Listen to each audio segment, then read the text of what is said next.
నమస్తే, నేను Keshav. Welcome to PBC People's Forum. YCP rebel MP Raghurama Krishna Raju సంచలన ప్రకటన చేశారు. త్వరలోనే తన లోక్సభ సభ్యత్వానికి రాజీనామా చేస్తానని ప్రకటించారు. అంతటితో ఆగిపోకుండా రాజీనామా తర్వాత అమరావతి రాజధాని ఎజెండాతో ఎన్నికలకు వెళ్తానని స్పష్టం చేశారు. 2019లో నర్సాపురం ఎంపీగా వైసీపీ అభ్యర్థిగా విజయం సాధించిన రఘురామకృష్ణరాజు కొద్ది కాలం తర్వాత పాలిటిక్స్లో దుమారంగా మారింది. అసలు రాజీనామా ఎందుకు చేస్తానని రఘురామ చెప్పారు. అనర్హత వేటు కన్ఫర్మ్ అయిందని తెలిసాకే ఈ నిర్ణయానికి వచ్చారా? జగన్ ఢిల్లీకి వెళ్ళిన తర్వాతే రఘురామకృష్ణరాజు ఈ ప్రకటన చేయడంలో ఏదైనా మతలబు ఉందా? ఒకవేళ ఉప ఎన్నిక వస్తే బీజేపీ, జనసేన, టీడీపీల మద్దతు ఎటువైపు ఉంటుంది? ఈ అంశాలపై people broadcasting company PBC people forum ఏర్పాటు చేసింది. ఈ కార్యక్రమంలో పాల్గొంటున్నారు నాగార్జున యాదవ్ గారు, వైసీపీ నాయకులు, అలానే రాజకీయ విశ్లేషకులు ప్రసాద్ గారు, మరికొంతమంది గెస్టులు కూడా మనతో లైవ్లో జాయిన్ అవుతారు. ముందుగా నాగార్జున యాదవ్ గారితో మాట్లాడదాం. నాగార్జున యాదవ్ గారు, ఎలా చూస్తారు రఘురామకృష్ణరాజు ఇచ్చినటువంటి సవాల్ని? ఒకవైపు గత కొంతకాలంగా ఈ రాజీనామా వ్యవహారం పైన వైసీపీ నాయకులు పట్టుబడుతున్నటువంటి పరిస్థితి చూస్తున్నారు. అలానే అనర్హత వేటు విషయంలో ఒక నిర్ణయం తీసుకోవాలని ఒత్తిడి తీసుకొచ్చే క్రమం. వారం రోజులంటే వారం రోజులు, 10 రోజులంటే 10 రోజులు, నెల రోజులంటే నెల రోజులు అంటూ సవాల్ విసిరారు. దీన్ని ఏ విధంగా చూడొచ్చు? ఒకటండి, సవాలైనా యుద్ధమైనా లేదా మరేకేదైనా ఒకరికొకరు ఒక మాట మీద ఒకరు అనుకోవాలనుకున్నా, ఇద్దరు సమూజ్యుల మధ్య ఆ మాట యుద్ధం కానీ లేకపోతే ఆ సవాళ్ళు కానీ జరిగితే కాస్త చూడడానికైనా ముచ్చుగా ఉంటుంది. ఎక్కడ రఘురామకృష్ణరాజు అలియాస్ జగన్మోహన్, ఎక్కడ వైఎస్ఆర్ కాంగ్రెస్ పార్టీ అండి? That's very abscond question. అది వాళ్ళు ఎవరో ఇచ్చేటువంటి సవాల్ ఏందో నాకైతే అర్థం కావట్లేదు. ఏదో తీసేసింది తైసిందారు. తను ఇట్లాంటి మాటలు ఎన్నో మాట్లాడాడు. తనకి ఎప్పుడు మాట మీద నిలకడ ఉన్నటువంటి వ్యక్తి కాదు. తనకి ఎప్పుడు ఒక నిర్ణయాన్నో ఒక విధానాన్నో కట్టుబడినటువంటి వ్యక్తి కూడా కాదు. గమనిస్తానే ఉంటే గతంలో కూడా ఒకసారి ఏం చెప్పాడు, స్టాండింగ్ కౌన్సిల్ చైర్మన్ పదవి జగన్మోహన్ రెడ్డి గారు వైఎస్ఆర్ కాంగ్రెస్ పార్టీని ఇస్తే కాదు, అది నన్ను చూసి, నా ఎత్తు చూసి, నా కొడుకు చూసి, నా పైన ఉన్నటువంటి విగ్గు చూసి నరేంద్ర మోడీ గారు ఇచ్చారని చెప్పాడు. తర్వాత ఏం జరిగింది? స్టాండింగ్ కౌన్సిల్ చైర్మన్గా మనోడిని తీసేసి గౌరవనీయులు ఎంపీ బాలచౌరి గారిని అదే కౌన్సిల్ చైర్మన్గా ఇచ్చినటువంటి పరిస్థితిని మనందరం చూసాము. ఆ రోజు ఏం చేశాడు అనేది మనకు అర్థం చేసుకోవాలి. ఆ తర్వాత ఏమన్నాడు, కేసులు గీసులు నేనేం చేయగలుగుతానా అది ఇది అన్నారు. ఆ తర్వాత ఒక బ్యాగ్ కేసు పెట్టింది. ఆ తర్వాత ఇండి భారత్ అని అనుకున్నటువంటి ఏదో కేసు మీద సిబిఐ మనం ఛార్జ్ షీట్ వేసింది. మొన్న మధ్యన ఏదో ఒక కోర్టు ఒకటి చేసింది. కాబట్టి అట్లాంటి మాయల్ ఫకీరు, దాని ఏదో అంటారు కదా పెట్రోల్ రాయుడు, ఇట్లాంటి వెరీ వెరీ కామన్ సెన్స్ లేని వాడి గురించి ఎక్కువగా చర్చ కూడా అనవసరం. ఒకటి, నువ్వు ఒక రాజకీయ పార్టీలో ఉంటే ఒక రాజకీయ పార్టీ బొమ్మ మీద నువ్వు గెలిచావు. నీకు రాజకీయ పార్టీ బొమ్మ మీదో లేకపోతే ఆ పార్టీ మీదో ఇబ్బంది పరిస్థితులు నీకు వస్తే మగవాడిగా రాజీనామా చేసి ప్రజాక్షేత్రంలోకి వెళ్ళి, నువ్వు అన్నావు కదా, నా విగ్గు చూసి, నా నెత్తి మీద ఉన్న బొచ్చు చూసి వేసారు కానీ జగన్మోహన్ రెడ్డి గారి మొహం చూసి నాకు ఎవరు ఓటే లేదన్నారు కదా. నీకు దమ్ము ధైర్యం ఉన్నటువంటి మగాడు అయితే నువ్వు రాజీనామా చేయి. రాజీనామా చేసి ప్రజాక్షేత్రంలోకి వెళ్ళు. ప్రజాక్షేత్రంలో ఎవరి బొమ్మ పెట్టుకుంటావో, సోము వీర్రాజు బొమ్మ పెట్టుకుంటావో, పవన్ కళ్యాణ్ గారి బొమ్మ పెట్టుకుంటావో, చంద్రబాబు నాయుడు గారి బొమ్మ పెట్టుకుంటావో, నీ బొమ్మే పెట్టుకుంటావో, ప్రజల్లోకి వెళ్దాం. జగన్మోహన్ రెడ్డి గారి బొమ్మతో మాకున్నటువంటి ఒక నాయకుడిని మేము తీసుకొచ్చి నిలబెడతాం. ఎవరు గెలుస్తారని తేలిపోయింది కదా. అది కాకుండా వీడేడో తీసేసిన తాయిసింగ్ గారు, వీడికి కనీసం కింద పైన ఏది కనీసం అవగాహన లేనివాడు. 2014 నుంచి ఎప్పటికీ 4-5 పార్టీలు మాట్లాడినాడు. వీళ్ళు ఏదో మాట్లాడడం తప్పితే ఏం ఉపయోగం. ఆ స్టాండింగ్ కౌన్సిల్ చైర్మన్ పదవి వెళ్ళినప్పుడే వైఎస్ఆర్ కాంగ్రెస్ పార్టీకి ఉన్నటువంటి సీట్ల వరుస నుంచి తీసేసి వెనకాల కూర్చోబెట్టినప్పుడైనా కానీ తనకి కామన్ సెన్స్ ఉన్నాడు, ఇంగిత జ్ఞానం ఉన్నాడు, కనీస విషయ పరిజ్ఞానం ఉన్నాడు, కనీసం ఎంతో కొంత ఇంగిత జ్ఞానం ఉన్నవాడు, శివుని ఎత్తు ఉన్నవాడు ఎప్పుడో వెనక్కి వెళ్తాడు. ఇప్పటికి లేనప్పుడు మనం ఏం చేస్తాం? ఇప్పుడైతే స్ట్రైట్ ఫార్వర్డ్. తను రాజీనామా చేస్తుంటే తను ఇచ్చినటువంటి మాట కట్టుబడి వారం రోజుల్లో తను రాజీనామా చేస్తే ప్రజాక్షేత్రంలో దూకుదో నువ్వేంటో, నా పార్టీకి సంబంధించి దీపం అందుకున్నటువంటి సామాన్య కార్యకర్త విలువేంటో రఘురామకృష్ణరాజు గారు తెలిసింది. అంతేగాని వాడెవడో పైసా కానీ గతి లేనివాడు, 4 ఓట్లు రానివాడు వాడేసే సవాల్ ఏందో మనం గౌరవప్రదంగా మాట్లాడుకుందాం. ఎవరైనా కానీ గౌరవప్రదంగా మాట్లాడుకుందాం. అంటే ఆయన సవాల్ని సవాల్గానే చూద్దాం. మళ్ళీ ఏకవచనాలు అలా కాదు. సవాల్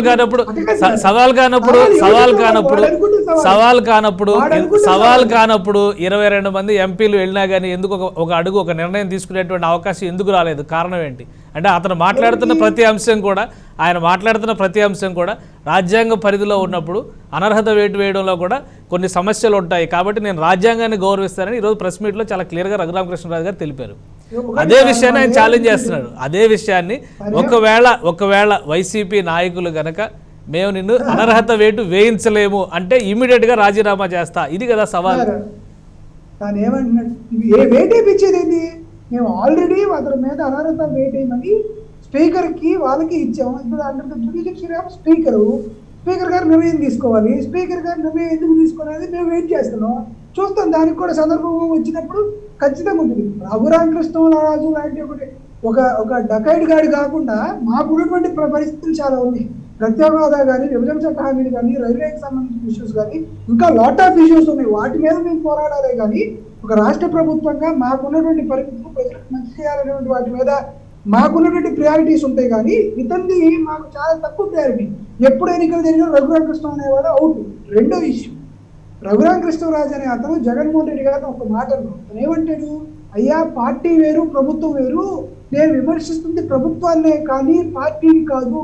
నాకు వైఎస్ఆర్ కాంగ్రెస్ పార్టీ అన్నా జగన్మోహన్ రెడ్డి గారి నాయకత్వం అయినా సరే నేను శిరసావహిస్తా అని చెప్తున్నారు సార్. ఎందుకు అంత సిగ్గుమైన? కేశవ్ గారికి 99 టీవీ మీద కోపం వచ్చిందనుకో ఏం చేస్తారు? ఈ ఛానల్ వదిలేసి ఇంకో ఛానల్కి వెళ్తారు, అంతే కదా. మీరు మీ ఛానల్ చైర్మన్ సవాల్ ఇచ్చేటటువంటి చూడడానికి కామెడీగా ఉండదు అని స్థాయి తన కేటగిరీ కూడా అందేశారు. మీకు జగన్మోహన్ రెడ్డి గారి నాయకత్వంలో పనిచేయడం ఇష్టం ఇప్పుడు మీరు పార్టీ వదిలి బయటికి వెళ్ళి ఎవరో పక్క మీద గెలిచి పోరాటానికి సిద్ధంగా అండి, పోరాడదాం. ప్రజలు ఏదో ఒకటి తీర్పిస్తారు కదా. అటు కాకుండా ఊరికే ఏదో ఒకటి చేయడం. ఆగా సీరియస్ పాలిటీషియన్స్ లో ఎవడో ఒక డమ్కి కమిడియన్ కావాలి, వీడు వస్తాడు పరిగెత్తుకుంటా. కాస్త మీడియా వాళ్ళకి చూసేవాడికి కూడా వచ్చాడ్రా తోలుమంది పోడు, వచ్చాడ్రా పెట్టాలరా, వచ్చాడ్రా ఇంటి తోటమాలి అని అనుకుంటారు. దానికి సంబంధించిన విషయాలన్నీ కోర్టులో ఉన్నాయి, సమ్ ఇష్యూస్ అవన్నీ ఉన్నాయి కాబట్టి వాటి గురించి మాట్లాడలేం. ఒకటే, వైఎస్ఆర్ కాంగ్రెస్ పార్టీ రాజ్యాంగాన్ని అనుకరించిన వాడు, వైఎస్ఆర్ కాంగ్రెస్ పార్టీ విలువల్ని, వైఎస్ఆర్ కాంగ్రెస్ పార్టీ సిద్ధాంతాన్ని గౌరవించిన వాడు, వైఎస్ఆర్ కాంగ్రెస్ పార్టీ కార్యకర్తని గౌరవించిన వాడు, వైఎస్ఆర్ కాంగ్రెస్ పార్టీ అధినేత జగన్మోహన్ రెడ్డి గారి ముందు తను శిరసావహిస్తాననేటువంటి బాధ్యతను స్వీకరించిన వాడు మా పార్టీ నుండి వెళ్ళొచ్చు, ఉన్నటువంటి ఏ అంశాన్నైనా ప్రజాక్షేత్రంలో చూపిస్తాను. కానీ ఇట్లాంటి ధమ్కీగాలకి మేము నాయన ఈ 9 ఏళ్ళ మా ప్రస్థానం వల్ల ఇట్లాంటి ధమ్కీగాలు మంది చూసాం. ఎస్, వాడికి నిజంగా దమ్ము ధైర్యం మగతనం ఉండుంటే వాడి నెత్తి మీద ఉన్నది నిజమైనటువంటి విద్య అయితే పోరాటం చేయమనండి, గెలవమనండి. గెలిస్తే అంటే మనం ఇండివిజువల్స్గా అట్లా మీ సబ్జెక్ట్ వైజ్గా మీతో ఉన్నటువంటి కాదు అభిప్రాయం ఒక్క నిమిషం విధానాల గురించే మనం గౌరవప్రదంగా మాట్లాడుకుందాం. మనకి ఏకవచనాలు వాడు వీడు ఇవన్నీ అవి ఖచ్చితంగా మీరు మీ పార్టీ వైపు నుంచి మీ ఆవేదన ఒక్క నిమిషం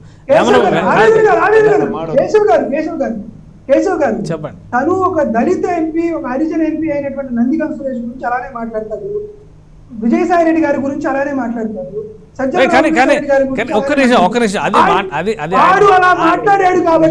ఆయన మాట్లాడుకునే ఫోరం వేరు, మనం మాట్లాడుకునే ఫోరం వేరు. ఒక్క నిమిషం, అది కాదు. మీరు ఖచ్చితంగా రఘురామకృష్ణరాజు గారితో డిబేట్ లో ఉంటే ఖచ్చితంగా ఆయనకు కూడా ఇదే మాట చెప్తాను నేను. ఆయన ఎక్కడో ఒక వేదికను పెట్టుకుని ఆ వేదిక మీద మాట్లాడిన వాటి గురించి ఇక్కడ 99 టీవీ వేదిక మీద మీరు అలా మాట్లాడకూడదు. మనం ఇలా మాట్లాడితే మనం లేదు. ఒక్క నిమిషం మీరు అలా మాట్లాడదు. మీరు విధానపరంగా మీరు డిఫర్ అవ్వండి, మాట్లాడండి. కానీ ఎలా పిలుస్తాడో సార్, మా ఇంటికి రఘురామకృష్ణరాజు ఇల్లు ఎంత దూరమో రఘురామకృష్ణ ఇల్లుకి మా ఇల్లు అంతే దూరం సార్. వాడు అట్లా మాట్లాడుతూ మేము 99 టీవీకి మీ ఇల్లు ఎంత దూరమో రఘురామకృష్ణరాజు గారి ఇల్లు కూడా అంతే దూరం. మేము అదే మా విధానాల్లో మేము అనుసరిస్తాం. దయచేసి మీరు కంట్రోల్ చేసుకోండి. దయచేసి మీ ఆవేదన నేను అర్థం చేసుకోగలను. మీ ఆవేదనని నేను అర్థం చేసుకోగలను. లేదు ఒక్క నిమిషం. చెప్పులోన రాయి చెవిలోన జోరి కానీ వేమని ఎప్పుడో చెప్పాడు. అలా మిమ్మల్ని సతాయిస్తూ ఉండొచ్చు ఆయన. కానీ మనం మాట్లాడేటప్పుడు హుందాగా గౌరవప్రదంగా మాట్లాడుకున్నాం. దయచేసి అర్థం చేసుకోండి. రాజకీయ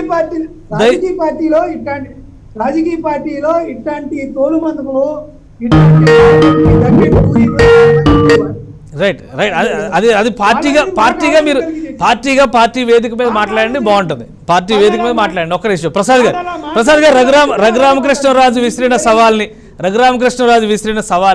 ఏ విధంగా చూడాలి? ఒక్క నిమిషం మీ అభిప్రాయం మీరు చెప్పారు కదా ప్రసాద్ గారు.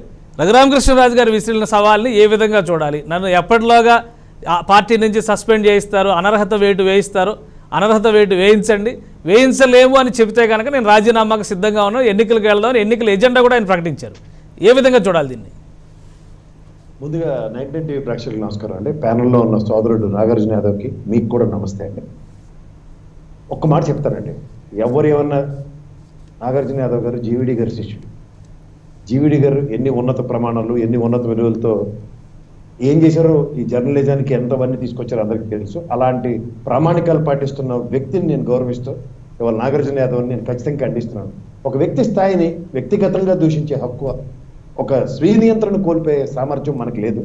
అది ఒక రఘురామకృష్ణరాజు గారు మీ పార్టీ పట్ల ఆ విధంగా మారుతానంటే అది ఆయన విజ్ఞతకు వదిలేదు. ముఖ్యంగా 99 లాంటి ఛానల్లో ఒక వేదిక క్రియేట్ చేసుకుని ఒక వెసులుబాటు వాళ్ళు ఇవ్వలేదు. వేరే దగ్గర ఆ వేదిక క్రియేట్ చేసుకుని వెసులుబాట్లు ఇచ్చినప్పుడు ఆ విధంగా మాట్లాడడం అది ఆయన విజ్ఞతకే వదిలేసిన అంశం. అండ్ వేరే ఇక్కడ మీ పార్టీలో ఒకరి మీద ఒకళ్ళు దోషంలో ప్రతి దోషంలో అనేవి అది మీరు తేల్చుకోవాల్సిన విషయాన్ని వాళ్ళ మాధ్యమాల్లో చర్చనీయాంశం చేశారు. కాబట్టి రఘురామకృష్ణరాజు గారి ఛాలెంజ్లు ఎన్నో రోజులు బట్టి చూస్తున్నాను. అసలు నేనైతే ఆయన గురించి ఫ్రమ్ ద డే 1 నుంచి ఒక కోవర్ట్ ఆపరేషన్ మీద అభివర్ణిస్తూ మాట్లాడుతూనే ఉన్నాను. నేను మాట్లాడుతూనే ఉన్నాను. నేను మాట్లాడిన దానికి కట్టుబడే ఉన్నాను. ముఖ్యంగా ఈ బీజేపీ ఒక పావులా ఆయన్ని కదుపుతోంది. ఆ పావు ఎలా కదిపితే దానికి అనుగుణంగా ఈయన ఆ ట్యూన్స్ ప్లే చేస్తున్నారు at the cost of his own party. ఎప్పుడైతే సరే కాంగ్రెస్కి ఒక భావజాలం ఒకటి ఉంటుంది. ఎలా ఉంటుందంటేనండి, మీరు కాబట్టి చూడండి, ఇక్కడ తెలంగాణ కాంగ్రెస్ ఇప్పుడు విడదీయబడింది కాబట్టి అర్థమవుతుంది. వాళ్ళ అధినాయకురాల్ని రాహుల్ గాంధీ గారిని అనేదాకా ఏమీ ఈయన ఎంతసేపు ఒక డిఫెన్స్ మాడ్యూల్ జగన్మోహన్ రెడ్డి గారిని అభివర్ణిస్తున్న విధానం చూసుకోండి. పార్టీ పట్ల ఆయన నిబద్ధతని కంటిన్యూస్ గా ప్రదర్శిస్తూనే ఉన్నాడు. అంచేత ఆ పార్టీ పరంగా ఆయనకు వచ్చే ఉపద్రవం ఏం లేదు. మనం నాగార్జున యాదవ్ గారు లాంటి వాళ్ళు ఏవో ఆవేశకావేశాలకి క్షణికావేశాలకి లోనవడమే తప్ప వాస్తవానికి దగ్గరగా ఈ ఛాలెంజ్లు వాళ్ళు తీసుకోరు, వాళ్ళ ఛాలెంజ్లు ఈయన తీసుకోరు. ఓవరాల్ గా ఈయన ఒక రాజకీయాల ఎత్తుగడలు ఏంటంటే రాజీనామా అన్న ఒక కొత్త డ్రామాకి తెరలేపారు. ఎందుకు తెలుసా అండి, ఇప్పుడు పార్లమెంట్ సాక్షిగా శరద్ యాదవ్ గారికి ఏం జరిగిందో 2017లో ఇదే వెంకయ్యనాయుడు గారు ఆయన రాజ్యసభ నుంచి ఎలా సస్పెండ్ చేశారో ఇదే సస్పెన్షన్, ఎందుకంటే అపోజిషన్ ర్యాలీతో సమానమైన అమరావతి ముగింపు సభకి ఒక వైఎస్ఆర్సీపీ ఎంపీగా ఒక ప్రాతినిధ్యం వహిస్తూ ఆ సభకి వెళ్ళినప్పుడు ఒక party disciplinary action Sharad Yadav గారిని ఏ విధంగా తీసుకుందో ఇది సేమ్ సినారియో ఆయనకి వర్తిస్తుంది. But it's an hand in glove operation. కాబట్టి హ్యాండ్ ఇన్ గ్లోవ్ ఆపరేషన్లో వైఎస్ఆర్సీపీ ప్రభుత్వానికి సహాయ సహకారాలు అందట్లేదు. అది ఎప్పుడైతే ఎస్టాబ్లిష్ అయిందో ఇప్పుడు ఈ రాజకీయ రాజీనామా తెరకి ఆయన కర్టన్ రైజర్గా ఇది ఒక న్యూస్ రీల్ వదిలేరు. న్యూస్ రీల్ వదిలినట్టునే వీళ్ళు పాత కాంతారావు యుద్ధం ప్రాతిపదికనే ఇదే యంత్రయుద్ధాన్ని ప్రదర్శిస్తూ ఆవేశకావేశాలు ప్రదర్శిస్తూ పరుష పదజాలతో ఒకరినొకరు దూషించుకోవడానికి మాత్రమే పరిమితము అవుతున్నారు. ఇదే స్పీకర్ వ్యవస్థ మనం గత ఎన్నో సంవత్సరాలు బట్టి చూస్తూనే వస్తున్నాం. ఈ స్పీకర్ వ్యవస్థ ప్రతిస్పందిస్తుంది. రాష్ట్రాలకి ఏమో అతీతంగా లేనట్టు కేంద్రం కూడా అంతకన్నా అతీతంగా ఏం లేదు. ఇదే డైలాగ్ని గతంలో సురేష్ ప్రభు గారు దాని ఏమిటి శివసేన నుంచి గెలిచిన తర్వాత ఆయన శివసేనకి రాజీనామా చేయకుండా ఒక మినిస్టర్ అయిపోయిన తర్వాత శివసేన పరంగా కాకుండా ఏ విధమైన చర్యలు ఉన్నాయో ఇదే రఘురామకృష్ణరాజు గారికి కూడా వర్తింపజేయబోతున్నారు. ఇక్కడ ఏమీ జరగని దాని గురించి ఓన్లీ ఆవేశాలు. ముఖ్యంగా క్షేత్రస్థాయిలో ఆయన వచ్చి పనిచేయడానికి వెసులుబాటు కల్పించట్లేదు. ఇక్కడ ఉన్నారా దాన్ని ఏమంటారు పోలీస్ కేసులు అన్నారో ఏదో అన్నారో ఆయన నియోజకవర్గానికి రాకుండా హైదరాబాద్కి మాత్రమే పరిమితం అవుతున్నారు ఆయన. అండ్ ప్రజల తరఫున గళమైతే వినిపిస్తున్నారు ప్రజా వ్యతిరేకతని. అది అపోజిషన్ పార్టీ చేయవలసిన పని ఈయన చేస్తున్నారు. ఈ అపోజిషన్ పార్టీ రోల్ ఈయనలో తీసుకున్నందువల్ల ప్రభుత్వానికే మైలేజ్ వస్తుంది, కానీ అది కోవర్ట్ ఆపరేషన్ లో అపోజిషన్ పార్టీలు అలా నిర్వీర్యం అవుతూనే కనబడుతున్నప్పుడు ఈయన పార్టీ పరంగా ఈయన మీద చర్యలు తీసుకునే వెసులుబాటు వాళ్ళు తీసుకోరు. ముఖ్యంగా ఇది నడిపించేవాడు ఎవడు అంటే ఖచ్చితంగా ఇది బీజేపీ నడిపిస్తున్న ఒక పావు. ఈయన రఘురామకృష్ణరాజు గారు అనే ఒక పాచికలో వాళ్ళు వేసిన పాచికలో ఈయన ఒక పావు కింద కదపడుతున్నప్పుడు ఏమీ జరగదు. అంచేత ఆ ధైర్యం చూసుకునే ఆ ధైర్యానికి ధీటుగా నిలబడి ఈయన ప్రభుత్వం మీద అలా గళం వినిపిస్తూనే ఉన్నాడు. అదేనండి వాస్తవం. కానీ ఒకటండి ప్రసాద్ గారు, ఈ కండిషన్స్ అప్లై అనేటువంటి ప్రయత్నం ఎందుకు రఘురామకృష్ణరాజు గారు తెరపైకి తీసుకొచ్చారు? అంటే ఇప్పటివరకు నియోజకవర్గానికి వెళ్ళలేకపోతున్నారు అనేటువంటి విమర్శను తరచూ ఎదుర్కొంటున్నారు. ఈ నేపథ్యంలో ఇప్పుడు రాజీనామా చేసి అమరావతి రాజధాని ఎజెండాగా వెళ్తాను అనేటువంటి సవాలు. అమరావతి రాజధాని ఎజెండాగా వెళితే నిజంగా జనం యాక్సెప్ట్ చేసే పరిస్థితి నరసాపురం నియోజకవర్గంలో ఉంటుందా? సరే, మీకు ఒక చిన్న ఇందులో ఎంత హాస్యాస్పదంగా ఉందంటే, మీకు ఇంక గమనిస్తున్నారు లేదో, ఆయన హైదరాబాద్ వచ్చినప్పుడే తీసుకెళ్ళిపోయారు. ఆయన అరెస్ట్ చేసిన నేపథ్యం తెలుసు. కొట్టారు, పొడిచారు, చంపారు అని ఆయన ఏం మాట్లాడుకున్నా దాని మీద అయితే సింపతి ఏం డ్రైవ్ అవ్వలేదు. మీరు గమనించండి. Primary purpose of sympathy gaining లో మెజరబుల్ ఫెయిల్యూర్ అది. ఓకే, తర్వాత ఎవరో తెలుగుదేశం నుంచి ఎవరైతే భుజాన్ని వేసుకుని తిరుగుతున్నారో వాళ్ళు మాత్రమే ఒక సింపతి పాలిటిక్స్ డ్రైవ్ చేస్తారు. ఎందుకు? వాళ్ళు ప్రజాక్షేత్రంలో ప్రజల తరఫున పోరాటం చేయాలి కాబట్టి పోరాటం చేయట్లేదు. వాళ్ళు చేయనప్పుడు ఏం చేస్తారు? మా బదులు ఎవడొకడు చేస్తున్నాడు కాబట్టి హ్యాపీ అనుకుని వాళ్ళు ఉన్నారు. ఇక్కడ వైఎస్ఆర్సీపీకి అడ్వాంటేజ్ ఏంటి?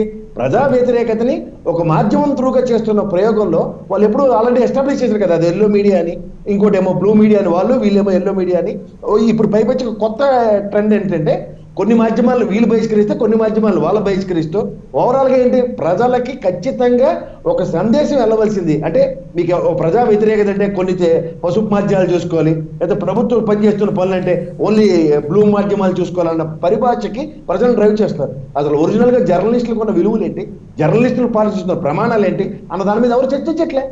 మీరు గమనించండి కావాలంటే, ఇక్కడ ఎప్పుడైతే ప్రజల్లో ఒక చర్చనీయాంశం అవుతుందో, ఒక రాజకీయ ప్రస్థానంలో అన్ని పార్టీల వాళ్ళు వాళ్ళ ఒపీనియన్స్ చెప్తూ విశ్లేషణాత్మకంగా చర్చించుకుని దానికి ఒక సొల్యూషన్ తీసుకుని ముందుకెళ్తే దాంట్లో కాకుండా అవకాశవాద రాజకీయాలు తెలియజెప్పి ఎవరి మాధ్యమ ప్రాబల్యంతో నేను చేసింది రైట్ అని ప్రజల ముందు తీసుకెళ్లే ప్రాతిపదికలకు తెరలేపినప్పుడు ఇంకేమని మనం మాట్లాడగలుగుతాం చెప్పండి? గతంలో మీరు గమనించగలిగితే అధికార పార్టీ ప్రతినిధులు కూర్చుని చర్చించిన అంశాల్లో ఎవరిదో ఒకరిది ఖచ్చితంగా అప్పర్ హ్యాండ్ కనబడుతూ ఉండేది. ఇప్పుడు ఏమవుతుంది? ఎవరైనా మాట్లాడడానికి వెసులుబాట్లు ఇస్తున్నారా? ఇప్పుడు నాగార్జున యాదవ్ గారు ఎంతసేపు నియంత్రించే మాట చెప్తుంటే ఆయన నియంత్రణగా ఉన్నారా? ఎందుకు ఉండట్లేదు? ఆయనకి తెలియక, ఆయన ఖచ్చితంగా తెలుసు. బట్ ఏంటంటే ఈ ఆవేశాలు ప్రదర్శించారు. ఎందుకంటే నాగార్జున యాదవ్ గారితో నేను ఎన్నో రోజులు బట్టి డిబేట్లు చేస్తున్నాను. ఆయన సబ్జెక్ట్ మాట్లాడినట్టుగా నాకు తెలిసి అధికార ప్రతినిధులు ఇద్దరు, కొండ రాజీవ్ గారు, నాగార్జున యాదవ్ గారు, ఇంకోలా వెంకటరెడ్డి గారు మాత్రమే సబ్జెక్ట్ కన్ఫైన్ మాట్లాడే సామర్థ్యం ఉండి కూడా సబ్జెక్ట్ మాట్లాడట్లే. మీరు గమనించండి కావాలంటే, వీళ్ళు కూడా నియంత్రించుకుని మాధ్యమాలకు వెళ్ళి చర్చించట్లేదు. ఎందుకు చర్చించట్లేదు అంటే వెసులుబాట్లు తీసుకోవట్లేదు. వీళ్ళు ఎప్పుడైతే గలాలు ఎప్పుతారో అపోజిషన్ పార్టీలో ఖచ్చితంగా నిర్వీర్యం అవుతారు. ఆ వెసులుబాట్లు ఎందుకు తీసుకోవట్లేదు కనుక్కోండి ఒకసారి.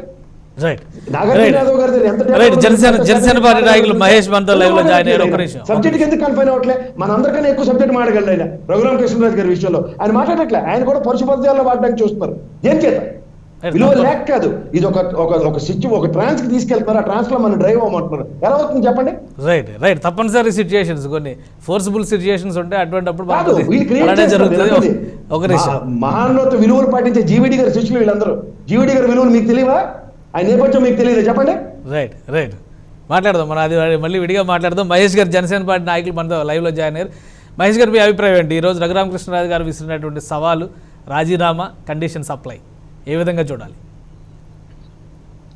సో ముందుగా అక్కడ ఉన్న ప్యానల్ సభ్యులందరికీ, అలాగే నాకు అవకాశం ఇచ్చిన 99 యజమానానికి మీకు ముందుగా ధన్యవాదాలు తెలియజేసుకుంటూ, సార్ నేను అనుకోవడం ఇంతకుముందు మన ప్రసాద్ సార్ చెప్పినట్టు నేను చాలా విషయాలు ప్రసాద్ సార్తో ఏకీభవిస్తూ, అసలు నేనైతే అనుకోవడం ఏంటంటే వీళ్ళు ఖచ్చితంగా మళ్ళా ఫర్దర్గా ఆయన రాజీనామాని యాక్సెప్ట్ చేయడం, ఎలక్షన్కి వెళ్ళడం అనేది జరుగుతుంది అని నేను అనుకోవట్లేదు సార్. ఎందుకంటే ఇలాగే అయిపోయింది, ఎలాగో 2.5 years అయిపోయింది కాబట్టి ఇప్పటికిప్పుడు ఎలాగో కేంద్ర ప్రభుత్వం కూడా జమిలీకి ఎలాగో 2023కి కొంచెం ఎర్లీగా కొన్ని సంకేతాలు ఇస్తున్నారు కాబట్టి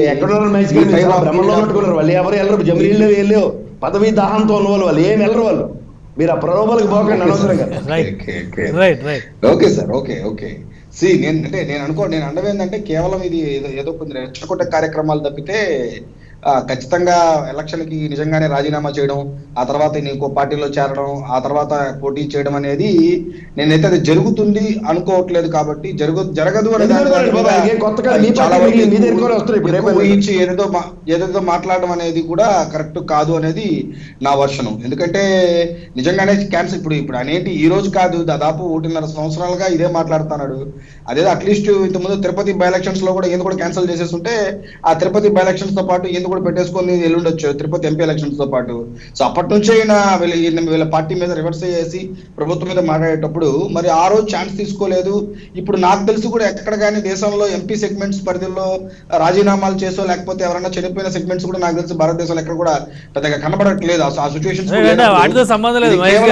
మహేష్ గారు, ఒకవేళ ఈ నియోజకవర్గం ఖాళీ అయితే ఈ నియోజకవర్గానికి ఎన్నికలు పెట్టాల్సినటువంటి పరిస్థితి ఎలక్షన్ కమిషన్ ఆఫ్ ఇండియాకి ఉంటుంది. దానికి దీనికి సంబంధం లేదు. కాకపోతే రాజీనామా చేయడానికి నేను సిద్ధంగా ఉన్నాను, మీకు దమ్ముందా అని విసిరినటువంటి సవాల్ని ఏ ధైర్యంతో ఆయన సవాల్గా మార్చారు. దాన్ని నియోజకవర్గానికి వెళ్తాను, అదే ఒక ఎజెండాను కూడా చెప్తున్నారు. అమరావతి ఎజెండాగా వెళ్ళి ఎన్నికలను ఫేస్ చేస్తాను అంటున్నారు. అంటే ఏ ధైర్యంతో చెప్తున్నారు, వెనక ఎవరున్నారని చెప్పి అనుకోవాలి. ఎందుకంటే నాకు రఘురామకృష్ణరాజు గారి గురించి నాకంటే కూడా వైఎస్ఆర్సీపీ వాళ్ళకే చాలా ఎక్కువ తెలుసు. ఎందుకంటే గత 2019లో ఆయన్నే వాళ్ళు ఎంపీగా తీసుకొచ్చి నిలబెట్టారు. ఆయన గెలిచాడు కూడా, కొద్ది రోజుల వరకు ఆయన పార్టీలో కూడా ఉన్నాడు. కాబట్టి ఆయన ఏమి వేరే మా పార్టీనో లేకపోతే ఇంకొక పార్టీనో కన్సల్ట్ అయ్యింటే మేము ఆయన యొక్క మైండ్ సెట్ ఏంటి అని మాకు అర్థమైండేది. సో ప్రస్తుతానికి ఆయన వైఎస్ఆర్సీపీ పార్టీలో ఉన్నారు, అక్కడి నుంచే మాట్లాడుతున్నారు. కాబట్టి ఆయన ఎలా అనుకుంటున్నాడు, ఆయన ఏంటి అనే విషయాలు నాకైతే పెద్ద అవగాహన అయితే లేదు సార్. నేను అనుకోవడం ఏంటంటే ఈ రాజీనామా అనేది ఆయన ఎంత ధైర్యంగా చెప్పాడంటే అది యాక్సెప్ట్ చేయరు అనే నమ్మకంతో చెప్పినట్టున్నట్టు ఉంది అని నాకు అనిపిస్తా ఉంది.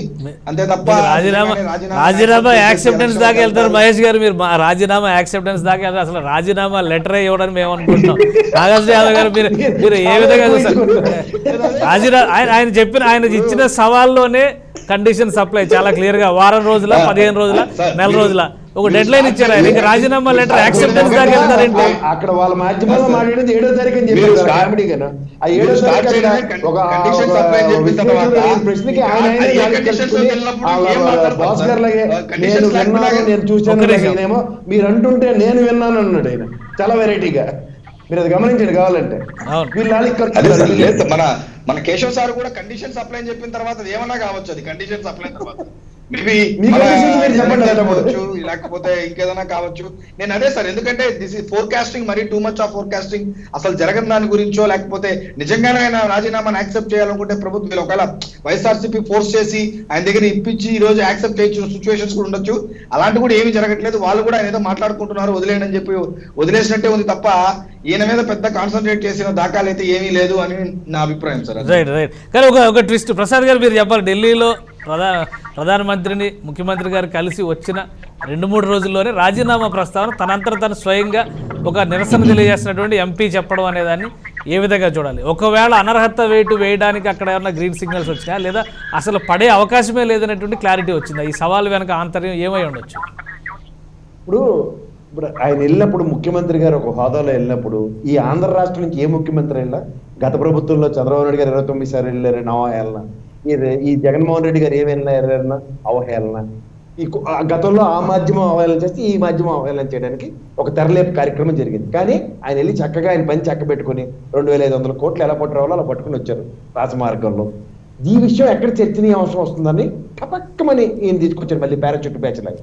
ఈ పారాచూట్ వేసుకుని ఈయన దిగిపోతాడు. ఎప్పుడైనా సరే ప్రభుత్వం ఒక 50 పైసా పని చేస్తుంది అనగానే పనికి ఆహార పథకం కొన్ని మాధ్యమాలకు కల్పించాలి కాబట్టి ఆ మాధ్యమంలో పనికి ఆహార పథకానికి ఇది ఒక కొత్త కర్టన్ రైజర్ కింద లేపాడు. ఈ పండగలకు కోడి పందాలు కానీ ఆ ఊరెళ్ళపోతే ఆయనకి కాలు చేయఆడదు. ఏం చేయాలన్న దాని మీద తర్జన పడుతుంటే ఈ సవాళ్ళకి ప్రతి సవాళ్ళు ఎవరు తీసుకుంటారని ఎదురు చూస్తూ ఉంటారు. కోడి పందాల సవాళ్ళకే దిక్కు లేదు. ఎందుకంటే మనం తమిళనాడు తరాల్లో జల్లికట్టుకి సాధించుకునే అక్కువ రథంలో ఎవరి మట్టుగాడు కడాల నాని గారు కూడా ఇదే ప్రతిస్పందించిన ఆ ఊరు గ్రామ పండుగ నేను ఖచ్చితంగా దీన్ని పరిరక్షించుకుంటానని ఆయన మొగాళ్ళగా నిలబడి కోర్టులు సాధించుకుని పందాలకి చెప్పి కూడా చూపిస్తున్నాడు ఆయన. సో ఇవి ప్రాంతీయ సామర్థ్యాలు ఎవరు మట్టుగాలు ప్రదర్శించడానికి మా ఊర్లో నేను తోపే, ఆ ఊర్లో ఆయన తోపే, మహేష్ గారు ఆయన ఊర్లో ఆయన తోపే, మా నాగార్జున యాదవ్ సోదరుడు ఆయన ఊర్లో ఆయన తోపే. అత్యంత ఎవరు తోపుతనాలు వాళ్ళు చూపిస్తున్నారు. ఇవన్నీ కాదండి, వాస్తవానికి దగ్గరగా ఉన్న అంశాలు ఎవరైనా మాడితే నేను చెప్పాను కదా, శరద్ యాదవ్ గారికి ఏదైతే వర్తిస్తుందో దీనికి గ్యారంటీగా వర్తిస్తుంది. అది ఎవరు చేయాలి? ఇదే వెంకయ్యనాయుడు గారి స్థానంలో కూర్చున్న ఆయన చేయాలి. ఇప్పుడు స్పీకర్ స్థానంలో ఉన్న వ్యక్తి చేయాలి. ఆ పని చేయకుండా ఏం చేయాలి? కొత్త చర్చకి తెరలేపాలి. మీకు నేను అందరూ ఖాళీగా ఉంటాం కదా, అబ్బాబాబాబా ఈయన ధీరత్వాలు చూరత్వాలు ఒకరు పొగుడుతూ ఉంటాడు, ఇంకోటేమో వీళ్ళేమో తిట్టిపోస్తూ ఉంటారు. వాస్తవానికి అసలు విషయం పక్క దారి పట్టిపోతుంది. 7వ తారీఖు రాజీనామా చేస్తారు. 7వ తారీఖు దాటిపోయింది కదా, 8వ తారీఖు. Right right. నాగార్జున గారు మీరేమంటారు? ఎందుకని ఇంత అసంతృప్తి ఒకవైపు నుంచి నెగిటివ్గా ప్రభుత్వానికి సంబంధించి ప్రతిపక్షం కంటే బలమైన ప్రతిపక్ష పాత్ర పోషిస్తుంది మీ పార్టీ నుంచి ఎలక్ట్ అయినటువంటి ఎంపీ? ఇన్ని రోజులు అవుతున్నా కానీ అటు అనర్హత వేటు వేయలేని పరిస్థితి, ఇటు పార్టీ నుంచి బయటికి పంపించలేని పరిస్థితి. ఎందుకని వైసీపీని ఒక అడకత్తిరలో పోకచెక్కలాగా ఈ సమస్య వేధిస్తూనే ఉంది గత 2 ఏళ్లుగా దాదాపు? ముందు మా నాగార్జున సోదరుడు చెప్పి ముందు బీజేపీ వాళ్ళు ఎవరైనా పిలిచారు, వాళ్ళు అయితే కరెక్ట్ సమాధానం చెప్తారు. అంత చేస్తుంది. రైట్, వస్తారు లైవ్లో మాట్లాడండి నాగార్జున గారు.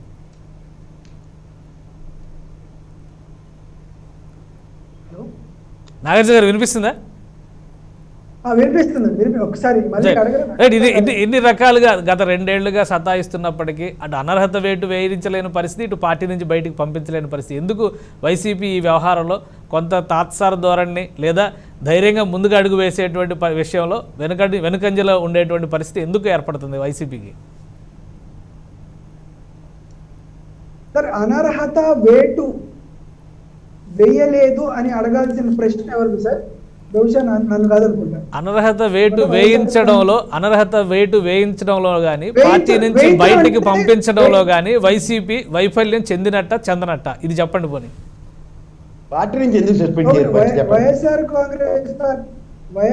వైఎస్ఆర్ కాంగ్రెస్ పార్టీకి స్పీకర్ను కేంద్ర ప్రభుత్వాన్ని ఒప్పించి మెప్పించి ఏదైనా ఒక పని చేసుకునేటువంటి వెసులుబాటు ఉంటే అది మా ప్రియారిటీ రఘురామకృష్ణరాజు గారు, మా ప్రయారిటీ విభజన చట్టాలు, మా ప్రయారిటీలు వెనుకబడిన జిల్లాలకు నిధులు, మా ప్రయారిటీలు పోలవరంకి సత్వర నిధులు, మా ప్రయారిటీలు ఇండస్ట్రియల్ క్యారిడర్స్, మా ప్రయారిటీస్ వెనుకబడిన జిల్లాలకు నిధులు. ఇవి మా ప్రయారిటీస్. రాజకీయంగా మాకేదో ఒక చిన్న మోస్తారు నాయకుడు చేసేటువంటి ఒక చిన్నపాటి నష్టాన్ని కేంద్ర ప్రభుత్వంలో మాకు ఉన్నటువంటి వెసులుబాటు ఒక రాష్ట్ర ప్రభుత్వంగా ముఖ్యమంత్రిగా సుమారుగా 25 ఎంపీలు ఉన్నటువంటి మా ప్రయారిటీ రాష్ట్రానికి ఏదైనా మంచి జరిగింది.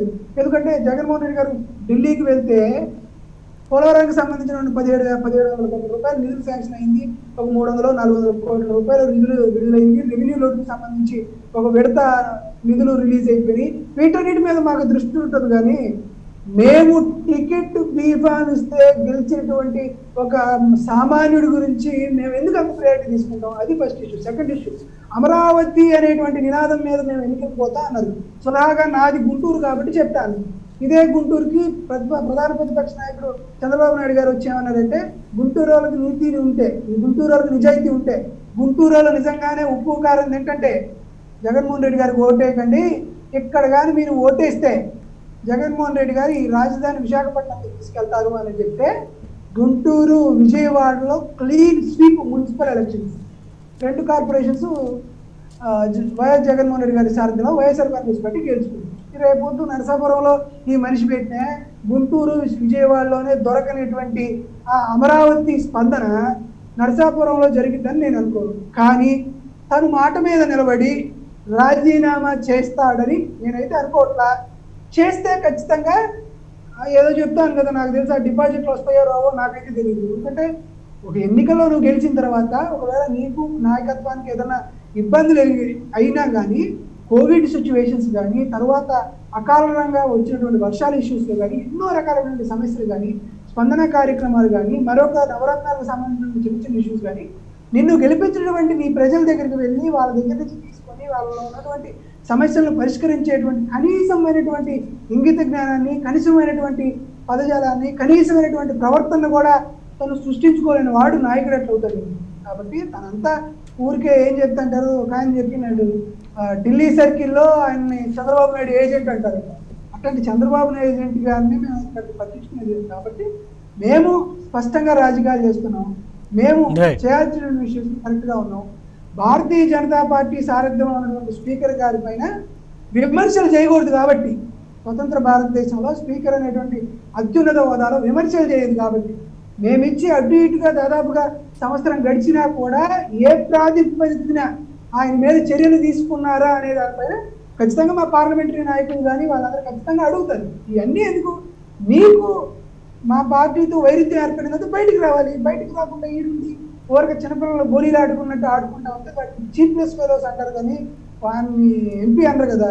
మరొకటి, ఖచ్చితంగా ముష్టి యుద్ధం చేసేటప్పుడు యుద్ధమే చేయాలా, సంధి చేసేటప్పుడు సంధి చేయాలి.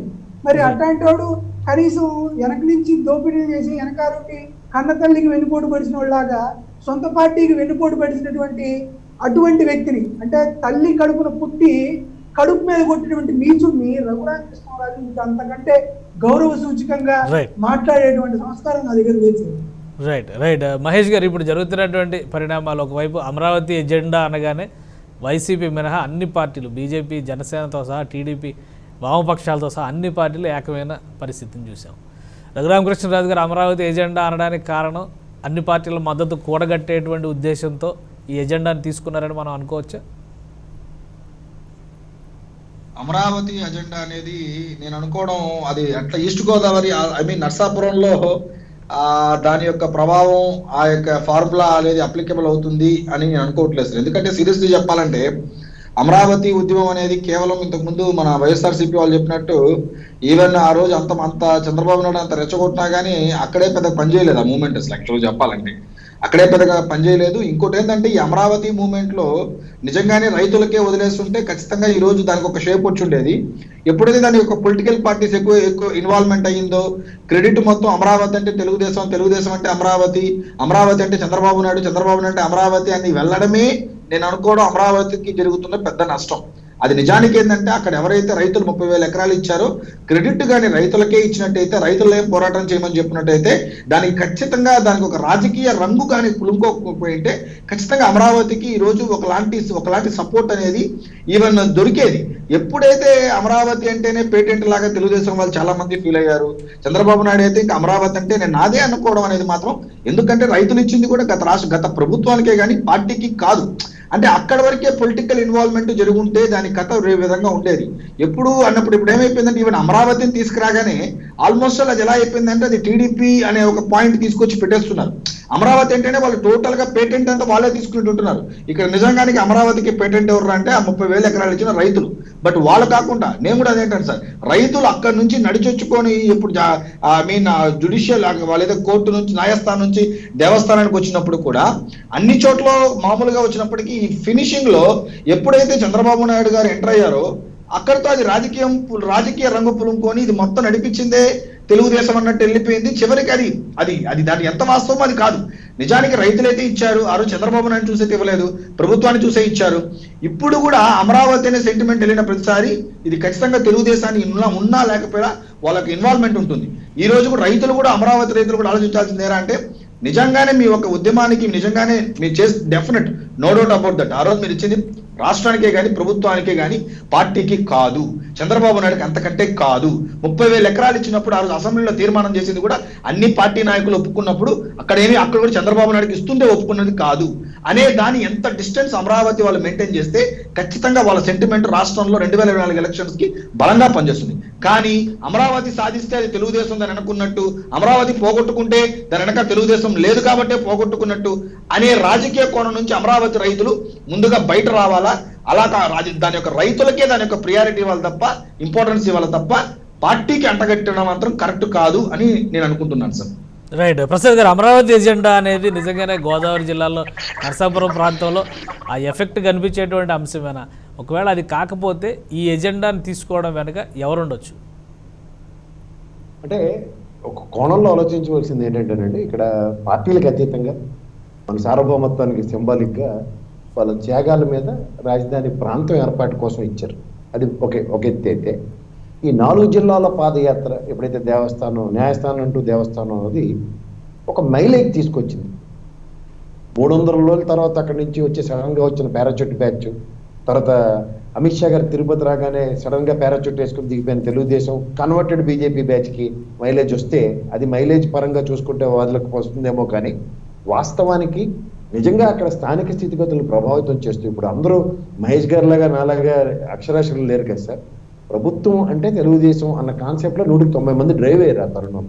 సో ఆ టైంలో భరోసా కల్పించే నేపథ్యంలో చంద్రబాబు నాయుడు గారు ఇనిషియేటివ్ తీసుకున్న తర్వాత డౌన్ ద లైన్ ఒక ఉద్యమానికి ఒక షేప్ వచ్చిన తర్వాత మీరు కావాలంటే చూసుకోండి, అక్కడ ఎవరు పార్టీలకు అతీతంగానే చేస్తున్నారు. మోర్ ఓవర్ అక్కడ తెలుగుదేశం ప్రతినిధులుగా కూడా ఎవరు వెళ్ళట్లేదు. ఓకే, అది అనవసరమైన విషయం అవుతుంది. ఇప్పుడు పార్టీల గురించి సమర్థిస్తూ నేను ఒక విశ్లేషకుడిగా మాట్లాడడం నాకు కాన్సెప్ట్ కాదు. కానీ ఎప్పుడైతే ఈ అవగాహన 4 జిల్లాల్లో ఒక సార్ట్ ఆఫ్ రెస్పాన్స్ వచ్చింది చూసాం, అలా రాష్ట్రం మిగిలిన 10 జిల్లాలకు కనుక అదే రెస్పాన్స్ వచ్చింది నేపథ్యం కనుక జరిగితే ఉభయ గోదావరి జిల్లాల్లో కూడా కొంతవరకు చైతన్యం రావచ్చు రాజధాని పట్ల. అదొక విషయం.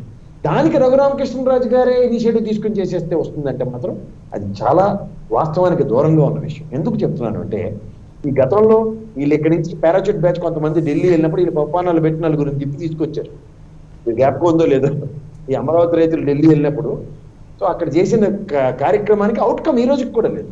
అంటే కేంద్ర ప్రభుత్వాన్ని ఈయన చెప్పింది ఏంటి, ఎప్పుడు ఈయన ఒకటి చెప్తూ ఉంటారు, నాకు ఢిల్లీ పెద్దలందరితోనూ చాలా హ్యాండ్ ఇన్ గ్లౌస్ టైప్లో రిలేషన్స్ ఉన్నాయి, నా ఇంటికి భోజనాలకు వస్తారు, నేను I'm a big host for them అని చెప్పిన కాన్సెప్ట్లో host he's become a ghost as far as Amaravati is concern. సో ఆ నేపథ్యాన్ని మనం కానీ ఒకటి అంటే ప్రభుత్వానికి సంబంధించిన వ్యతిరేకతని అక్కడ నిరూపించడం కోసం విపక్షాలన్నీ ఏకమై రఘురామకృష్ణరాజు వెంట నిలిచే అవకాశం ఉంది అనేటువంటి ఉద్దేశంతోనే ఈ ఎజెండాని ఎంచుకున్నారు అనే విశ్లేషణ ఒకటి ఉంది. ఎంతవరకు కరెక్ట్ ఇది? నేను అంటుందండి, ఇప్పుడు మీకు ఒకటి గుర్తుంచుకోండి, ఇది మన ప్రజాస్వామ్య ప్రభుత్వాలు. ఇందాక నాగార్జున యాదవ్ ఒక మంచి సెన్సిబుల్ పాయింట్ మాట్లాడాడు. నేను కూడా ఇవాళ మీకు ఒక విషయం చెప్తాను. ఏ పని చేసినా ప్రజల మన్నన లేదే మనం ఏం పని చేయలేము. మీరు గమనించండి, ఇప్పుడు ప్రజల యొక్క స్థితిగతులు ప్రభావితం చేసిన ఆ అమరావతి టెరిటరీలోనే, ఉదాహరణకి ఈ సిఆర్డిఏలో ఉన్న విజయవాడ, గుంటూరు, తెనాలి ప్రాంతంలో ఖచ్చితంగా వైఎస్ఆర్సీపీకి ఒక డిసెంట్ తెలియజేసిన నేపథ్యం కనుక జరిగితే, అంటే 2019లో జరిగిన జనరల్ ఎలక్షన్స్ నుంచి ఈ రోజు దాకా జరిగిన ఏ ఎలక్షన్ అయినా తీసుకోండి, వైఎస్ఆర్సీపీకి డిసెంట్ తెలియజేసే అంశంతో ముడిపెట్టుంటే ఖచ్చితంగా దానికి ప్రజల యాక్సెప్టెన్స్ ఉందా లేదా అన్న దాని మీద ఒక చర్చించవచ్చు. ఎప్పుడైతే దీనికి ఒక సోదాహరణంగా వర్ణిస్తూ జడ్పీటీసీ సర్పంచ్ ఎలక్షన్స్ లో కూడా అంటే ప్రజల యొక్క చైతన్యాన్ని కూడా ప్రజాస్వామ్యంలో యాక్సెప్టెన్స్ కింద కన్సిడర్ చేయాలి. ఇప్పుడు ప్రజా చైతన్యం ఏంటి? ఇవాళ ఉద్యమ నేపథ్యం చేస్తున్నారు. 4 జిల్లాలు నడిచి 146 కోట్లు కలెక్ట్ చేసి అందరినీ ఏకతాటి మీద తీసుకొచ్చి తిరుపతి కంక్లూజివ్ సభకి ప్రజా నేపథ్యంలో వ్యతిరేకతను తెలియజేసే ఎలక్షన్ అనే మాడ్యూల్ని ఎందుకు వాడుకోలేకపోయారన్నది ప్రాథమిక ప్రశ్న. ఇదే డిసెంట్ని ఎలక్షన్ ఓటు రూపంలో కనుక ధైర్య సాహసాలు కొట్టి దెబ్బలు తిననివ్వండి, రక్తాలకు వాడినివ్వండి. మనం పొట్టి శ్రీరాములు గారు చనిపోయిన విధానం గురించి ఒకసారి పునఃసమీక్షించుకుంటాం. ఆయన మనలాంటి తెలుగు జాతిని పరిరక్షించడం కోసం కదా ఆయన ఆ విధంగా చనిపోయాడు. అలాంటి చనిపోయిన వ్యక్తి నుంచి వచ్చిన స్ఫూర్తితో వీళ్ళు చేస్తున్న ఉద్యమానికి ఒక నేపథ్యం ఇద్దామంటే ఎలక్షన్ మాడ్యూలే మనకి డిసైడింగ్ ఫ్యాక్టర్. ఇవాళ మీకైనా నాకైనా ఇప్పుడు డిమాండేషన్ అన్నది అందరూ నెలకి చచ్చిపోయినా సరే 303 సీట్లు వచ్చినందుకు సత్యంగా ప్రభుత్వాన్ని ఇవాళ మన నెత్తిమీ మోసుకుంటున్నాం లేదా? ఆయనే ప్రధానమంత్రి గారు మన దేశ ఔన్నత్యాన్ని కాపాడే వ్యక్తి అనుకుంటున్నాం. ఆయనకే రక్షణ లేదని నేను ప్రూవ్ అవుతున్నా సరే. ఇవన్నీ చెప్తుంటే వాస్తవానికి దగ్గరగా ఉన్న అంశాలతో మాట్లాడదామంటే చర్చనీయ అంశాలు ఖచ్చితంగా అవ్వాలి. ప్రజాక్షేత్రాల్లో ఇచ్చిన తీర్పులే ప్రాతిపదికల కింద ఈ ప్రభుత్వాలు నడుస్తున్నప్పుడు వాళ్ళకి అనుగుణంగా వెసులుబాట్లు ఉన్నాయా లేదా అన్నది ఇంకొక ప్రశ్న. వెసులుబాట్లు లేవు అన్నది కోర్టు పరంగా ప్రత్యక్షంగా చెప్తూనే ఉంది. అంటే ప్రభుత్వం శాశ్వతం కానీ ప్రభుత్వాలు అశాశ్వతం అన్నది కాన్సెప్ట్ కోర్టు డ్రైవ్ చేస్తుంది. అది మనం నిర్మించుకున్న వ్యవస్థ మనకి ఇస్తున్న ప్రతిస్పందన గౌరవం. దాన్ని పరిరక్షించుకోవాల్సింది ప్రజల యొక్క కనీస అవగాహనతోను. అవగాహన అంటే ఎలక్షన్స్ లో నువ్వు ఇచ్చే ఓటు మీదే దాని ఆన్సర్ వస్తుంది. వ్యవస్థ నువ్వు కలిసి చేసిన పనికి సస్టైనిటీ ఉంటుంది. వ్యవస్థ నేను పరిరక్షిస్తుంది కానీ వ్యవస్థకి అనుగుణంగా నువ్వు పని చేయట్లేదు. అది ప్రజా ఫెయిల్యూర్ కింద నేను చెప్తాను. అందుకని ఏమవుతుంది, ఆ డిస్పారిటీ ఫ్రమ్ ద ప్రభుత్వం అండ్ వ్యవస్థ, ఈ రెండింటికి మధ్యలో సింక్ అవ్వట్లేదు. ఏం చెప్తుంది కోర్టులు? న్యాయపరంగా అక్కడ దాన్ని ఎన్ని రకాలుగా పరిరక్షించాలో అన్ని రకాలుగా పరిరక్షిస్తున్నది. కానీ ప్రజా స్పందన ఉన్న ఈ ప్రజా ప్రభుత్వం ఇది ఒప్పుకోవట్లేదు. ప్రజలు మా వెనకాల ఉన్నారని సమాధానం ఇస్తున్నారు ప్రతి నిమిషం. ఈ డిస్పారిటీని, ఈ గ్యాప్ ని ఎవరు అడ్రస్ చేస్తారు? ఎందుకు అంటే వ్యవస్థతో మమేకమై మీరందరూ పనిచేస్తున్నాం, మీరు కానీ నేను కానీ నిన్నటిదాకా. ఈ వ్యవస్థ నిర్వీర్యం కాకుండా వ్యవస్థ చెప్పిన దానికన్నా ప్రజాప్రభుత్వ తీర్పులే గొప్ప అని ఈ ప్రభుత్వం నడుస్తుంది. ఈ కామన్ ఎజెండాని అందరూ ఆ లైన్ మిస్ అవుతున్నాం. ఇది గమనించండి కావాలంటే. రైట్.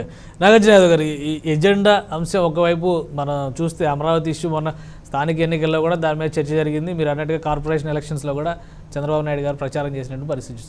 కానీ ఢిల్లీ స్థాయిలో చేసినటువంటి ఈ ప్రకటనలు, ఒక ఎంపీ సీటుకు సంబంధించి ఎజెండా, ఇవన్నీ ఫిక్స్ చేయడం వెనుక ఎవరున్నారంటారు మీ ఆలోచన ప్రకారం? తిరుపతి కూడా పార్లమెంట్ ఎలక్షన్ అయింది. తిరుపతి బైపోల్స్ పార్లమెంట్ ఎలక్షన్ జరిగింది. ఏం పరిస్థితి వచ్చింది? రిజల్ట్ ఏముందండి?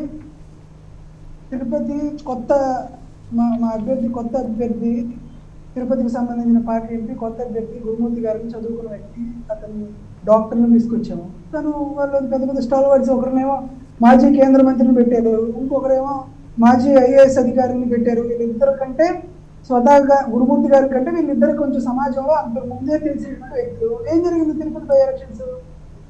కాబట్టి నరసాపురం ఎలక్షన్స్ జరిగినా అదే జరుగుతుందేమో. అంతకు మించి ఏం జరిగింది? వెనకాల ఎవరున్నారు, ముందు ఎవరున్నారంటే వైఎస్ఆర్ కాంగ్రెస్ పార్టీకి నరేంద్ర మోడీ గారు వచ్చినా, అమిత్ షా గారు వచ్చినా, సోము వీర్రాజు గారు వచ్చినా, పవన్ కళ్యాణ్ గారు వచ్చినా, ఎవరు వచ్చినా కానీ 2019 ఎన్నికల్లో కూడా మేము కలిసే చేసాం కదా. వెనక వచ్చినా ముందు వచ్చినా ఏమొచ్చినా ప్రజాక్షేత్రంలో మాకు నమ్మకం ఉంది. మాకు నమ్మకం ఉంది కాబట్టి ఆంధ్రప్రదేశ్ రాష్ట్ర ప్రభుత్వానికి 2 ఏళ్ల తర్వాత ఎలక్షన్స్ జరిగితే 17.66% ఓటింగ్ శాతం పెరిగి ఆంధ్రప్రదేశ్ రాష్ట్ర చరిత్రలో ఏ రాజకీయ పార్టీకి రానట్టుగా 68.67% ఓట్ల షేర్ వచ్చింది సార్ లోకల్ బాడీ ఎలక్షన్స్.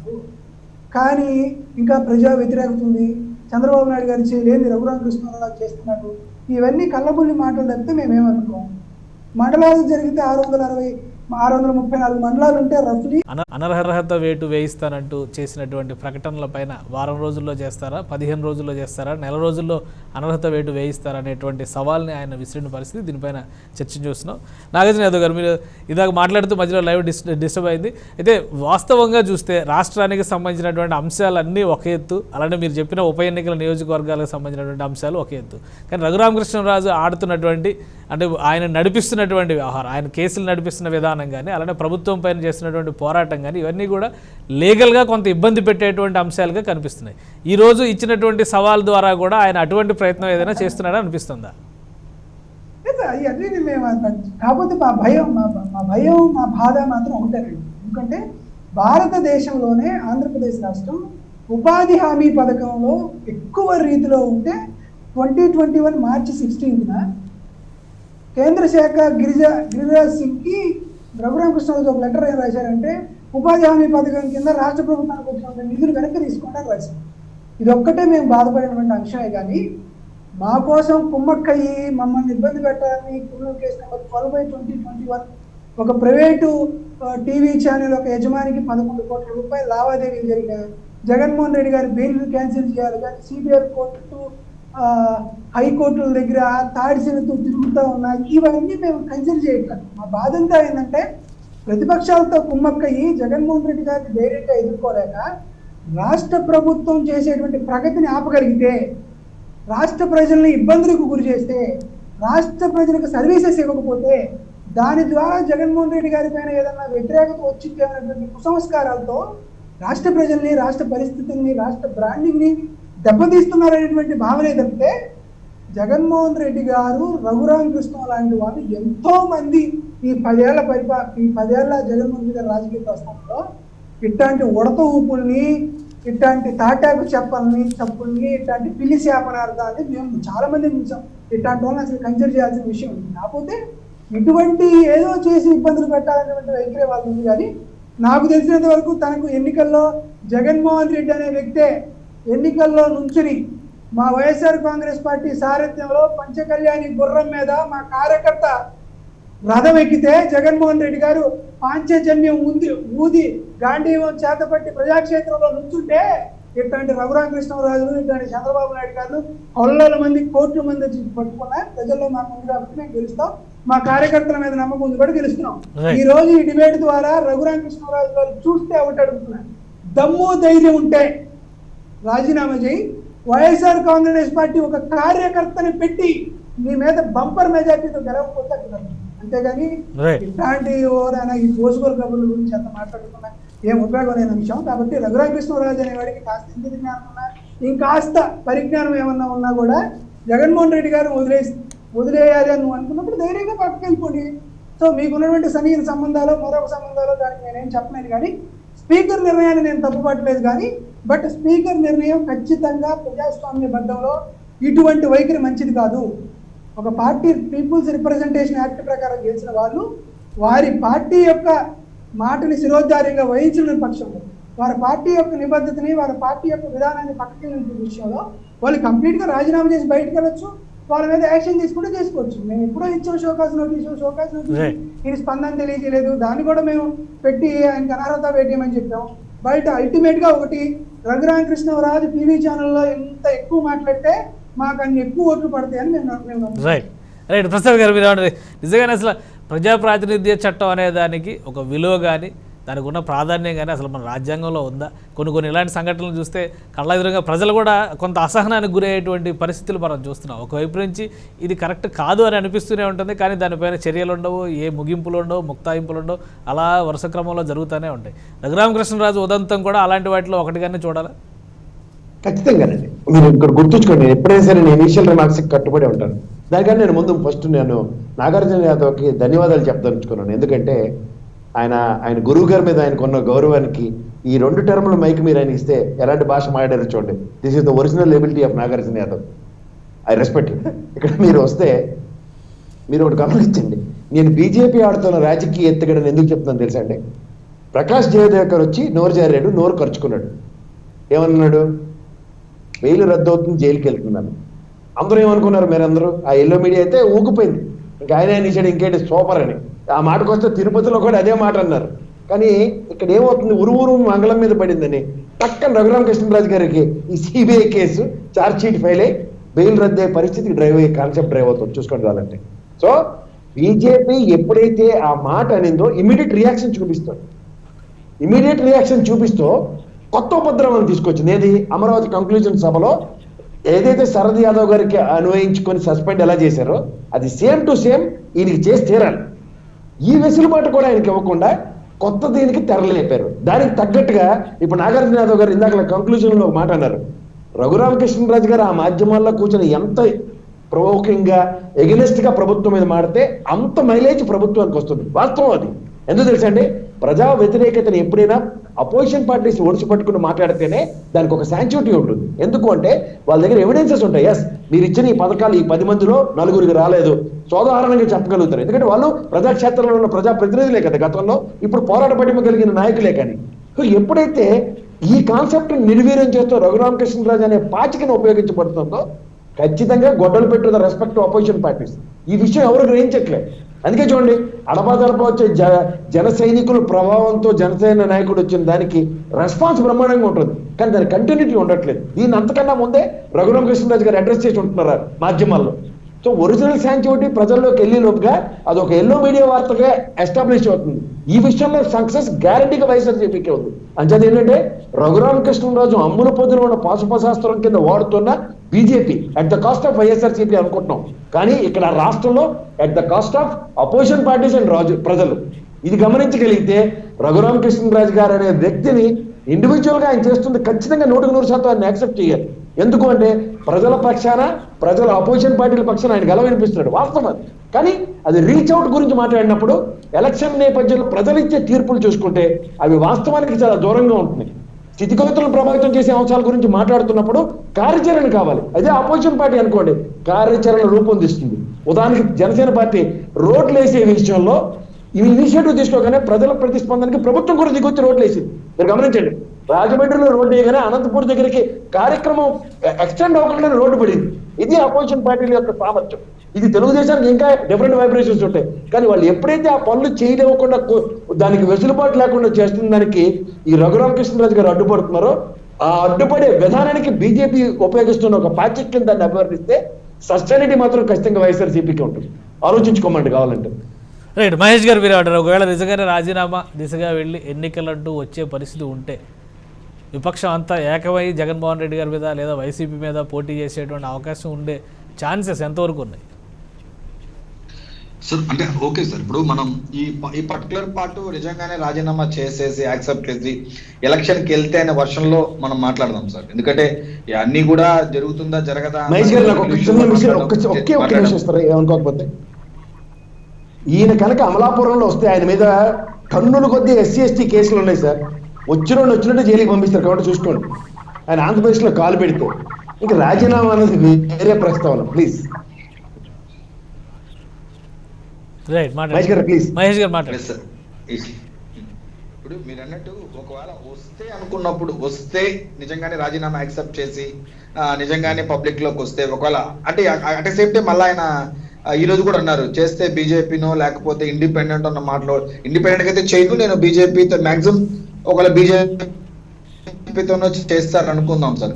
అంటే నేను అక్కడైతే మాత్రం సిచ్యువేషన్ తీసుకున్నట్టయితే జస్ట్ ఓటు పరంగా తీసుకున్నట్టయితే ఎలాగో నాకు తెలిసి మొన్న చంద్రబాబు నాయుడు గారు కూడా తిరుపతిలో కలిశారు కాబట్టి మేబీ వాళ్ళు రేపు క్యాండిడేట్ అక్కడ నిలబెట్టకపోతే, ఒకవేళ తెలుగుదేశం నిలబెట్టకపోతే లాస్ట్ టైం అక్కడ వాళ్ళకి వీళ్ళకి ఉన్న జస్ట్ ఎడ్జ్ నాకు తెలిసి జస్ట్ 30,000 మాత్రమే. ఆయనకి 4,40,50,000 వస్తే వీళ్ళకి 4,15,000 వచ్చింది. దట్టు మళ్ళా అక్కడ ఒకవేళ బీజేపీ అన్నప్పుడు జనసేన ఎలాగో సపోర్ట్ ఇస్తుంది కాబట్టి అక్కడ మళ్ళీ 2,50,000 అక్కడ నాగబాబు గారికి ఉంది. అంటే ఐ మీన్ నేను నంబర్స్ ప్రకారం చెప్తున్నా. వాళ్ళప్పుడు దాదాపు 6 లక్షల ఓట్లు దాకా ఉంది. రెండోది ఏంటంటే ఏదైతే నర్సాపురం సెగ్మెంట్ ఉందో రాజులకి ఎక్కువ ప్రభావితం ఎక్కువ ఉన్న సెగ్మెంట్ 9 లో కూడా కనిమూరి బాబురాజు గారు కావచ్చు, మన గోకరాజు గంగరాజు గారు కావచ్చు. సో ఆ ప్రాంతం కూడా కొంచెం రాజుల కమ్యూనిటీ ఎక్కువ ఉంది. సో నేను ఇది జస్ట్ ఆ ఈక్వేషన్స్ అంతా కూడా ఉన్నాయి, ఖచ్చితంగా ఉన్నాయి అక్కడ. ఎందుకంటే ఒకవేళ రేపు వీళ్ళు ముగ్గురు కలిసి వచ్చినప్పుడు తెలుగుదేశం డ్రాప్ అయితే దాదాపు 7 లక్షల ఓట్ల వరకు ఒక పక్క, 4.5 లక్షల ఓట్ల వరకు ఒక పక్క ఉంది. సో అప్పుడు అది ఎలా ఆ సిచ్యువేషన్ కి నిజంగానే తిరుపతి ఎలక్షన్ లాగా ఎవడెవడో తీసుకొచ్చి ఓట్లు వేయించడమా, లేకపోతే నిజంగానే ప్రజల దగ్గరే ఓట్లు వేయించడమా, బస్సులు పెట్టి ఓట్లు వేయించడమా అనే కాన్సెప్ట్ లేకుండా సహజంగా మామూలుగా జరిగినట్టయితే డెఫినెట్ గా తీసి పడేసే అంత అయితే ఉండదు. ఎందుకంటే ఐ మీన్ బికాస్ ఆఫ్ అక్కడ కమ్యూనిటీ వైజ్ కావచ్చు, ఆల్రెడీ ఓటు బ్యాంక్ విధంగా కావచ్చు. ఆయన ఏమన్నా అక్కడ ఏమన్నా చేశాడు. అదే సార్ నేను ప్రసాద్ సార్ ఇది నేను జస్ట్ నంబర్ మీద చెప్తున్నాను అంతే. అక్కడ నంబర్ జరగాలని చెప్పట్లేదు. నేను స్టార్టింగ్ చెప్పే స్టార్ట్ చేశాను.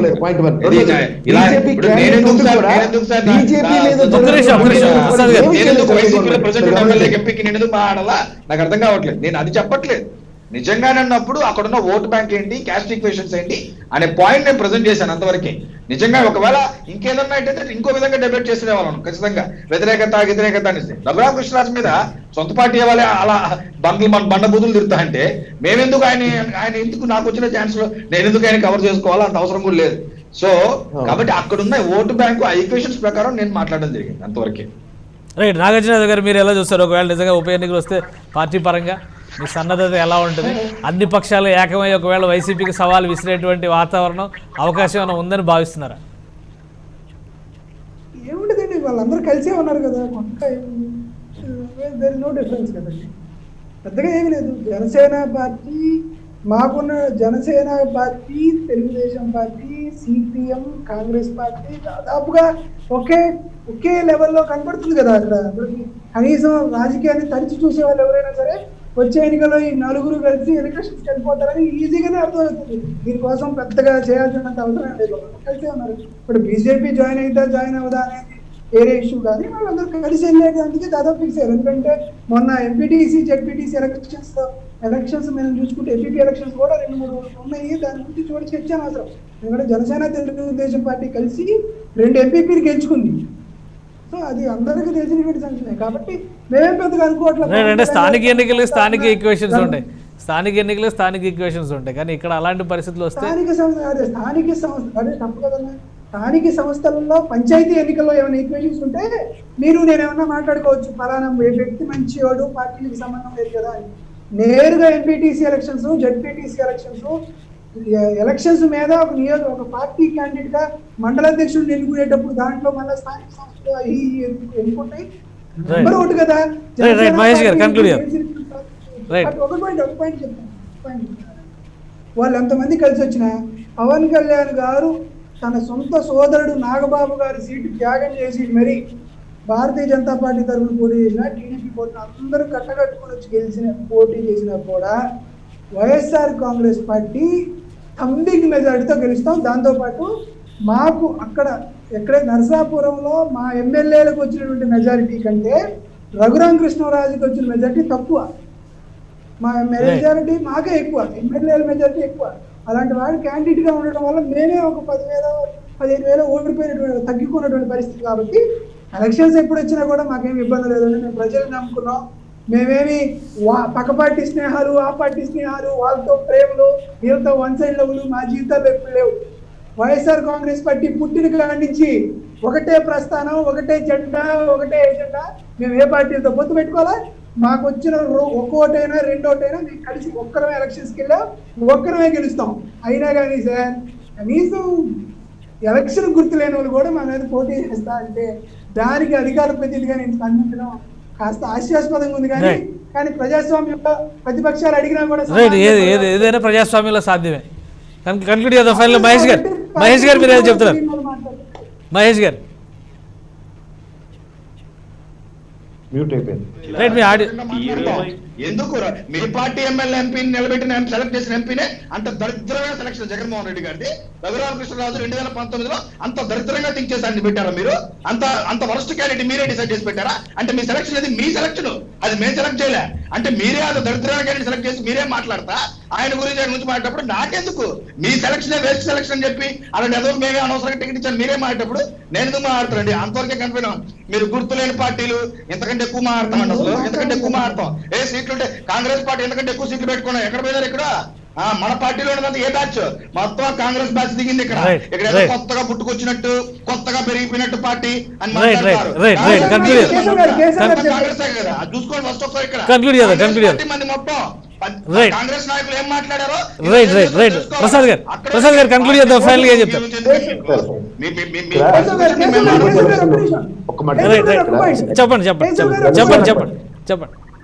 చెప్పండి. మా పార్టీని మేము ఏ పార్టీలో విలీనం చేశాం? మేము మా పార్టీలకు సంబంధించినటువంటి సభ్యత్వాన్ని రాజీనామా చేసి ఎలక్షన్స్ లో కూడా ఒట్టి మేము మరీ తిరిగి మా పార్టీ చేసుకున్నాం. కానీ ఆ పార్టీలో ఈ పార్టీలో ఉండి వాళ్ళని ఇబ్బందులు పెట్టి విలీనాలు చేసుకోవాలి. మరొకటి నేను ఎందుకు చెప్పాను అంటే వాళ్ళు రెండు పార్టీలో ఉంటుంది. ఆచంట మండలం ఎలక్షన్స్ లో 14 ఎంపీటీసీ స్థానాలు ఉంటే జనసేన గెలిచినటువంటి 4 స్థానాలని తెలుగుదేశం పార్టీ సైకిల్ గుర్తుకు ఓటేసిన మాట వాస్తవం కాదా? దాని మీద సమాధానం చెప్పు. వీరావాసరం మండలం 19 ఎంపీటీసీలు ఉంటే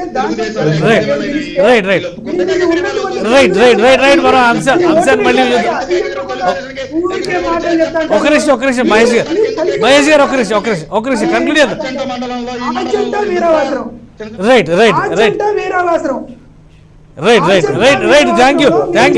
థ్యాంక్ యూ నాగార్జున గారు, ప్రసాద్ గారు, అలానే మహేష్ గారు కూడా ధన్యవాదాలు. ఇది ఇవాళ పీపుల్స్ ఎజెండా, పీపుల్స్ ఫారం. ఒకవైపు నుంచి చూస్తే రాజీనామా చేస్తారని సవాలు విసురుతూనే మరోవైపు నుంచి కండిషన్స్ పెట్టినటువంటి పరిస్థితి రఘురామరాజు గారి వ్యవహారంలో కనిపిస్తుంది. అయితే ఈ విషయాన్ని చాలా సీరియస్గా తీసుకున్నట్టుగా అధికార పార్టీ వైసీపీ నాయకులు చెబుతున్నారు. ఒకవేళ రాజీనామా అంటూ చేసి ఎన్నికలకు వస్తే కనుక ఖచ్చితంగా సవాల్గా తీసుకుంటాం అనేటువంటి మాట. అయితే ఇప్పుడు విసిరినటువంటి సవాల్లో పసలేదనేది వారి విమర్శ. ఇది వాళ్ళ పీపుల్స్ ఎజెండా. మరిన్ని విశేషాల కోసం కీప్ వాచింగ్.